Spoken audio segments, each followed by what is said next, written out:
All right, ladies and gentlemen, another wonderful Monday night. God bless you all. We're starting off December, breaking records in November, ladies and gentlemen. Florida is still on fire. We continue to break records month after month, guys. I'm just incredibly proud of all the hard work and dedication that you folks are putting out there in the field, going out there, protecting and empowering families. So kudos to you guys. Super excited for everything that happened in November, but even more excited for everything that's about to happen in December, right? Because we have a lot of big things that we're going to talk about towards the end of today's Florida Live. But we're going to get this party started and get right into everybody's favorite segment, which is Interview with Success. And to do that, I'm going to bring in our co-host.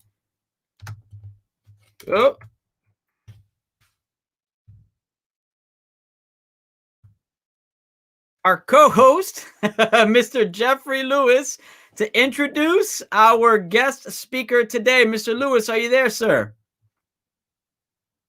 You're muted.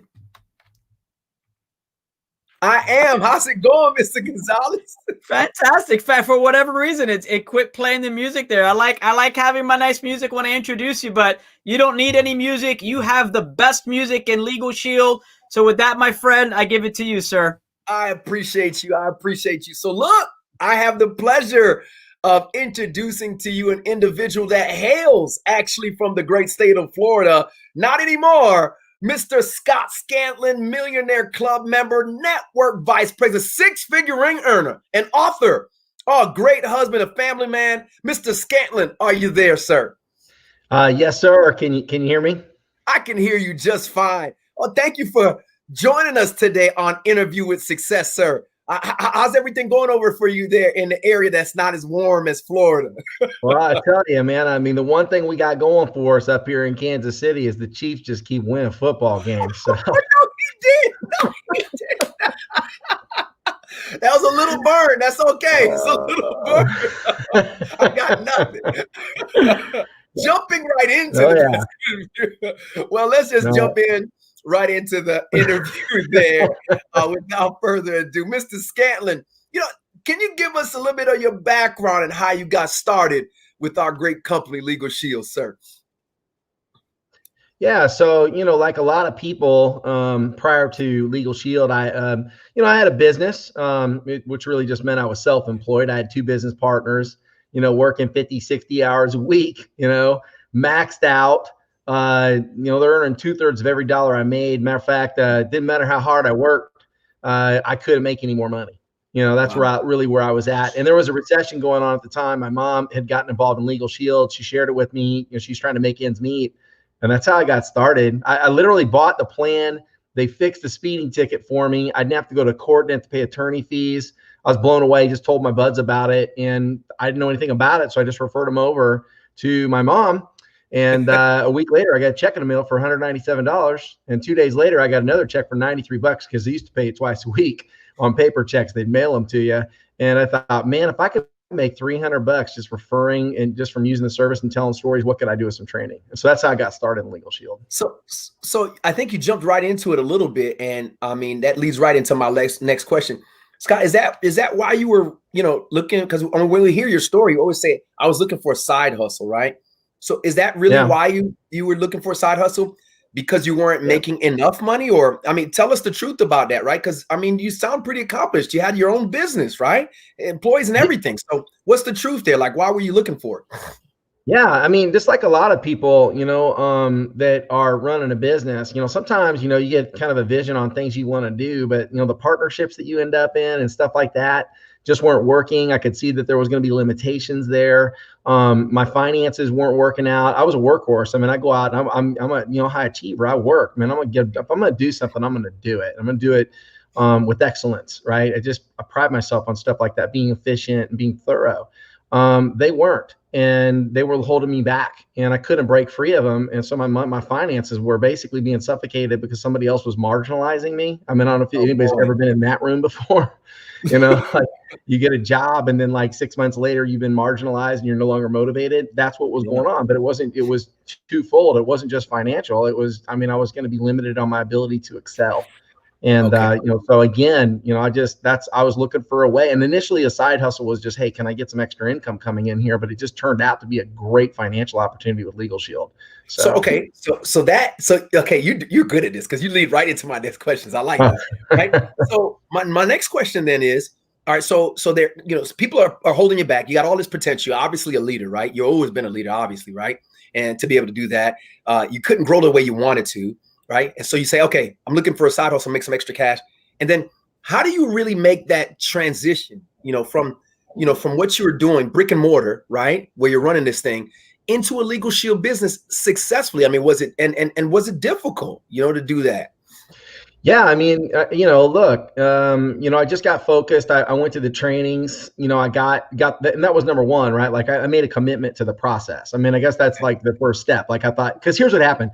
I made $800 my first month, and I thought, man, if I can make 800, I can make $1,000, right?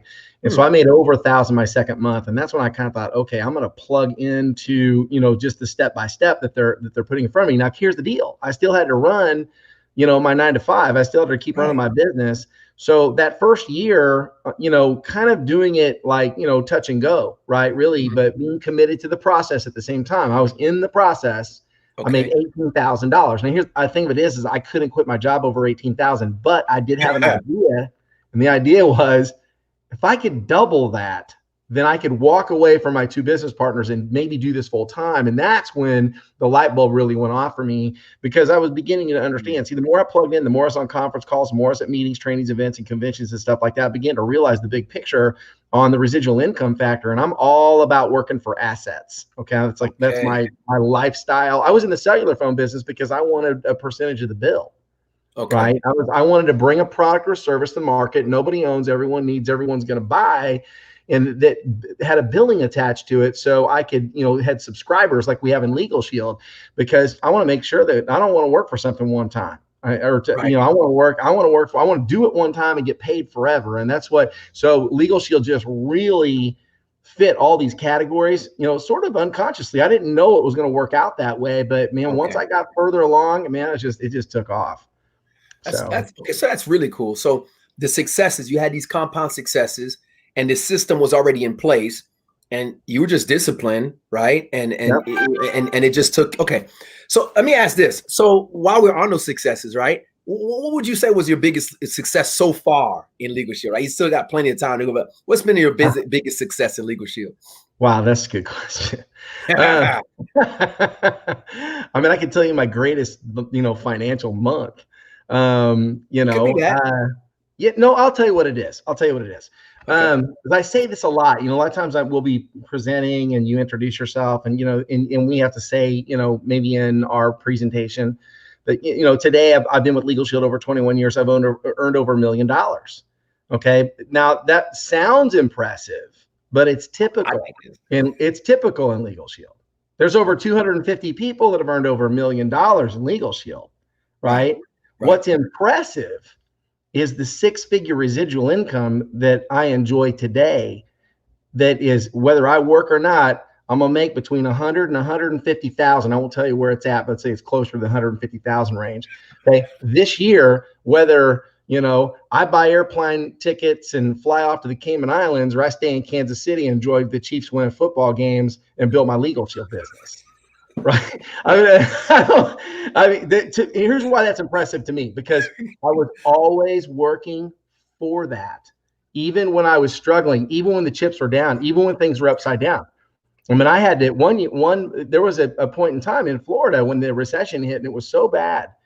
And I needed to take a break from Legal Shield. I needed to take time away. And so I was building, my business was still building, but I took up a vice president's position with a credit repair company that we did about $5 million in sales in 1 year. And I was working Legal Shield into it. So I still have my Legal Shield business going, but I wasn't really working it. But Legal Shield paid me $60,000 that year, and I didn't do anything. And that wasn't residual income. That was overrides from my team. And they sent me to Cancun, which I fell on the kitchen floor and started rolling around laughing because I couldn't believe it that I had won the trip to Cancun and I hadn't really done anything, right? Like I was just on maintenance mode, right? Because sometimes we hit those patches. But I mean, the thing of it is sometimes there was times when like my 5th year I made $93,000. My best month in Legal Shield was 36,000, so and things like that. And all that stuff happens, right? But here's what you never hear guys talk about, man, when everything fell apart, my income was high and it came down. And because when you're building a business, it doesn't matter whether it's Legal Shield or, a real estate company or anything else. It's like, you're going to suffer economies. You're going to suffer through some times but here's the thing, if you stay plugged in, you keep building and you don't lose sight of those assets adding up, right? Next thing you know, that residual income. And I always knew that. I figured, man, if I can just stay at least executive director or higher every month, at some point, my 6-figure residual income is going to kick in. And I've been enjoying that for the last 3 or 4 years. So Scott, I think you touched on it again. You're perfect. It's almost like we planned this. You always give me the gap to ask the next question. This is good. So you had mentioned that time and when it got rough in Florida, right? It leads me to my next question, right? What was your toughest time in Legal Shield and how did you overcome it? I mean, so what did you do to transition back into that there? So that's a great question, and we'll talk about my book here in a minute. So that's how this book happened, and that was going through my toughest time. Right. I went through a time where, technology had hit at a massive scale. We come off of a recession, and I'm having to make adjustments. I'm having to adjust as a leader. I'm having to learn how to adapt to a different world. The world changed. I mean, it went from what it was to, 16 different modalities of communication. We got text, we got instant message, we got multiple social media platforms. I mean, everyone's communication mode changed. And just the way we did everything was just changing so rapidly, so fast. Yeah. And it was overwhelming. And not think of it this way. If it's overwhelming for a leader, then how much more overwhelming would it be for someone that's just trying to, make it in business initially, and they're trying to figure that out.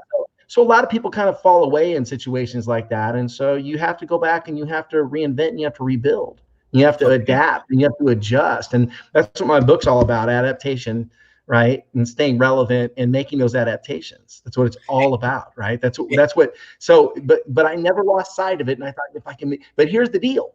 The more things change, the more they stay the same. The systems are still the systems. True. It's just a new model. And I would say that's, I spent a lot of time on my own for a couple of years. Had a little office. I'd spend a lot of time in there crying, praying, asking for favor and guidance and direction and just working through it. But those are the times that make you, man. I mean, I've been through that a couple of times in Legal Shield, and well, I'll tell you what, man. That's where Ross Chantrell used to always say, the strongest metal is forged in the hottest fire. I heard that. Don't you get me started in here talking about that praying stuff. We just got to stay focused, right? All right. So listen, I want to ask this, right? 21 years in the industry, successful, obviously. And what are some tips for people that would like to do? I mean, I know there's people that just want to make a few $100s, and there's some people that have the ideas. I want to make millions a month, but I think people skip over the whole the large chasm of having a consistent business over an extended period of time, right? That says a lot. Yeah. So what are some tips for people that want to kind of, that want to do the same? Well, I'll tell you, tip number one is remember this, and this is important. Maybe you write this down. Vision is more important than goals, right? Vision is more important than goals. Okay. Matter of fact, I was reading a book this morning, Brenda Brown, Dare to Lead.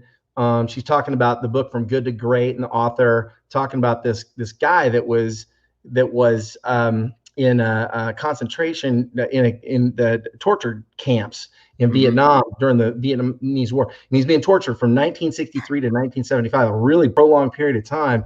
And he would coach all of the prisoners that would come in on how to endure.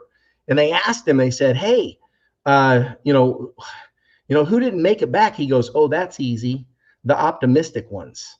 And what he meant by that was that they would go, "Oh, I'll be out of here by Christmas." And then Christmas would come and go, and they weren't out of there. "Oh, I'll be out of here by Easter." And then they just die of a broken heart because they kept setting like an optimistic, this is going to happen, and it didn't happen. Instead of really protecting the vision.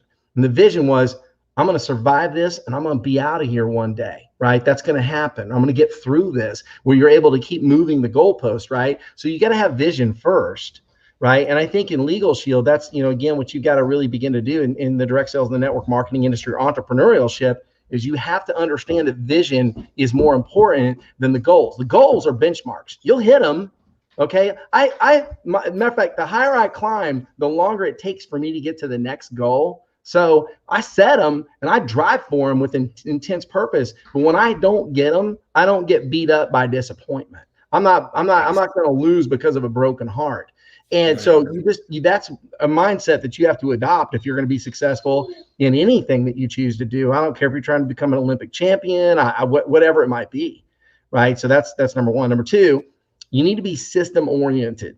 Everything you do is about system. And I know it's hard because sometimes we got to pay bills, right? Yeah. Sometimes I need the money more than I need for the system to work, right? The system worked really good that time.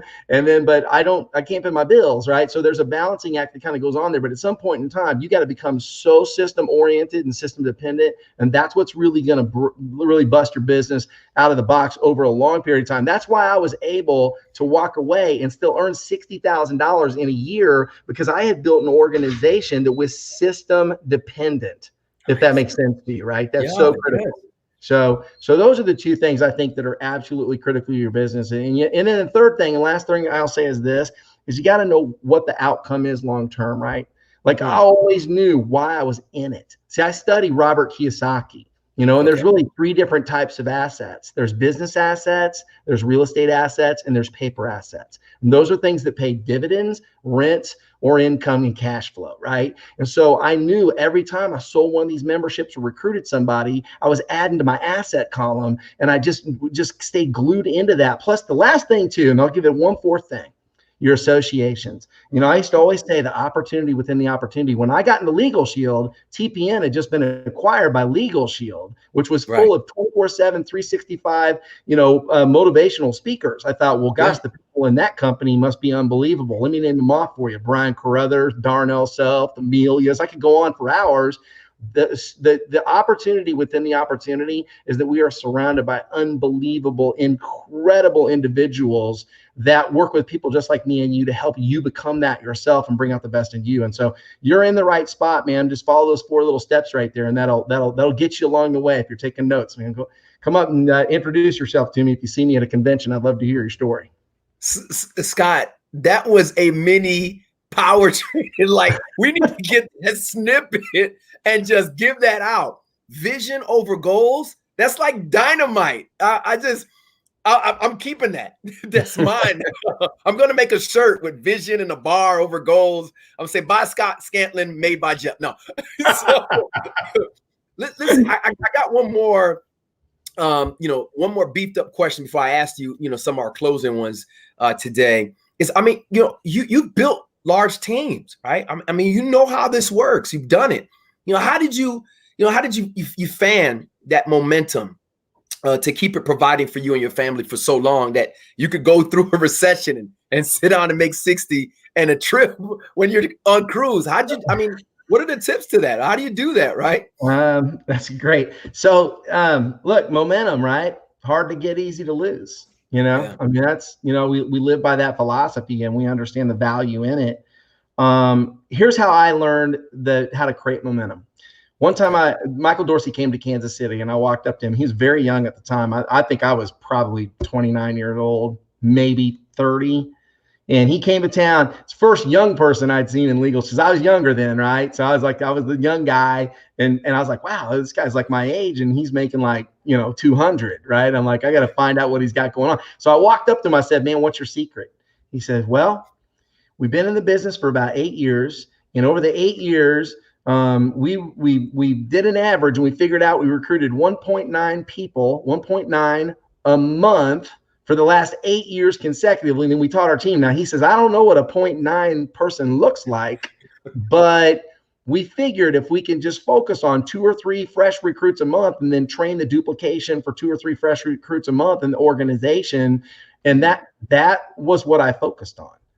I 1.9 recruits. I just focused. And I have never taken my eyes off of that. And so my goal became 5 and 2, 5-2, 5-2, 5-2. And I trained at my organization, everyone in my team, because they used to have Performance Club used to be 5 memberships. So it was 5 memberships, 2 recruits, 5 memberships, 2 recruits. And then I just rewarded that, and I worked on that, and I focused on that, and I drilled down with the active members, right? Go where you're not needed. And we blew that up, and that's how we created the momentum. And at one point in time, I had 100 recruits coming in every month for 2 consecutive straight years. So you did not you did not just take $1 million worth of income, 6 figures over 21 years, and just break it down to 5. That's awesome. It's just that easy. You just, man, I tell you, when they say, you know, genius behind something is when you take something very complicated and just simplify the heck out of it. And that's awesome. I really appreciate that. I'm keeping that one too. So I'm taking notes at the same time. Well, let me ask this, so, to the book, you've referenced it a lot, and I think I understand why you wrote the book, but what made you really sit down and get down into that? Is that, did you want to just give back, or, I mean, was that something you always wanted to do? What was it for you? Yeah, it was something I always wanted to do. The very first book I read on personal development was Think and Grow Rich by Napoleon Hill. Okay. And the very first audio series I ever listened to was Tony Robbins' Awaken the Giant Within. I still have the goal setting. I got the CDs from. I still have the thing. I filled out my goals. You read the book, or you listened to the audio? Yeah, my dog's down here, so just she's bothering me. So you're fine. But when I read Awaken the Giant Within cover to cover, over 700-page book, and I read it twice. And it was the first time ever in my life that really, I think I found the thing that was for me. My brother is a musician in a band called Puddle of Mud, and everybody's got, he's a lead singer and he's music. He loves music. People are like, why aren't you a musician? I don't think music like he does. I love music, but I don't think it like he does. But what lit me on fire was when I really opened up my first personal development book, and that audio series that I listened to, and I thought, man, this is what I want to be one day. And so it was always my goal. So speaking of vision, right, a part of my consistency and my drive has been fueled by not only creating assets and creating residual income, right, in that way, right, in that order, but also becoming somebody that had the time freedom and the skill sets to write a book and to be a speaker. I'm a part of the National Speakers Association, and I've been working on book and talks and stuff like that. And COVID's been a little crazy, but it's all been wonderful. But that was a long-term goal for me. And then of course I took a speed reading course, and that was really helpful. I learned that the best time in the morning, the best time to write is between 4:30 and 7 in the morning, because that's when your brain's still in alpha state. And so that's the gateway to the subconscious mind, and you're not interrupted. And so I'd be up at about 4:30 to about 7:30, sometimes 8 o'clock writing. And then about 3 o'clock, I'd work till 2 or 3. And then I'd take a break and go to the coffee shop and write for 2 more hours. And I do that like 3 or 4 times a day, or three or 4 times a week. And my goal was to write 60,000 words. I think I trash canned about 20,000, but I met all the right people along the way. And it was just always my dream. It was part of my dream. And I want to write more than 1 book. Matter of fact, I got this brand new laptop I was bragging about when we were backstage, that my good friend Joshua Lockhart referred to me. And now that I've got this new laptop, I'm going to start writing again. So, Scott, this is great, man. we're definitely gonna put this up for replay. You don't know how much. I think you may not realize how much great jewels or content you left behind in these questions. I mean, it's just falling out. And so I have no doubt in my mind that you're going to be spectacular when you take on this thing full bore and grab both of them by the horns and run with this. And I'm excited to be part of that journey, man. I'm going to be one of the people watching you smoke from that area. So, listen, I ask you this: do you have any closing words for us today? And one more thing: what was the name of that speed reading book? Those 2 questions.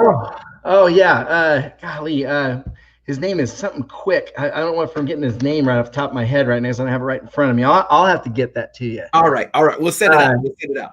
Yeah, I will get that out to you. But in closing, I would say, go after your dreams, man. I mean, it's like, look, I mean, first off, I would like to say, for everyone listening here, I want to congratulate you on being present being present in your dreams right now. That's why you're on this call right now, right? Showing up. And because some people won't even participate in their own rescue. And here you are showing up, listening, getting nuggets and taking notes, and you're on that same journey and that same road.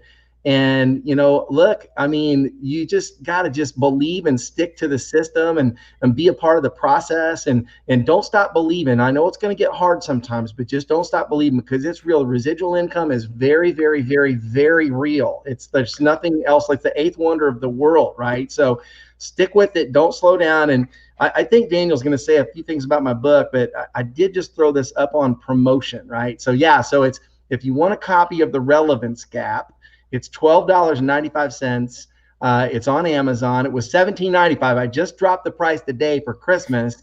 And then I got another promo that's going to hit on Wednesday also as well. But get a copy of this book, guys. It's all about adaptation and change and the skill sets, stories, the case for relevance, and what you need to do to stay relevant and thrive in a fast changing world. Now, I will say this, we're way out front. Legal Shield, Zoom, Prospect by Legal Shield. We are so far out front, guys. I mean, 45% of working adults have a side hustle right now. 1 in 5 employees are freelance contract labor workers already. And within 10 years, when I wrote this book, I published it before COVID. Within 10 years, that'll be 50%. Now it's within 3 to 5 years, 50% of all labor is going to be freelance contract labor, 1099, freelance contract labor work. That's what the market's going to change to. And this book tells you a lot about that and things like that. So it's chock full of things that you can use to promote your story, to promote what you're doing, and to promote your business, and the skill sets that you're going to need for adaptation and change going into 2021 and beyond. So that's all I've got to say. And Jeffrey, I'll send it back over. Thank you so much, man. Honor to be here with you guys tonight. Well, it's been an awesome time, Mr. Scott Scantlin. It's definitely been a pleasure. We'd like to have you back sometime. And listen, ladies and gentlemen, that's it on Interview with Success. Back to you, Mr. Gonzalez. Awesome. Thank you so much for your time, Mr. Scantlin. Get his book. It is an amazing book. So many jewels in there. So, gentlemen, you guys have a blessed night, and we appreciate your leadership. So, Florida, we're going to move on here. I know we're running a little bit tight on time, but that was Mr. Scott Scantlin, just an incredible leader here with Legal Shield. Now I'd like to slide into some recognition. It's the first Monday of the month, so I want to congratulate all of Florida's MVPs, most valuable players. So here we go. Congratulations to you all.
All right. Well, congratulations to all of Florida's MVPs for the month of November. Phenomenal job, folks.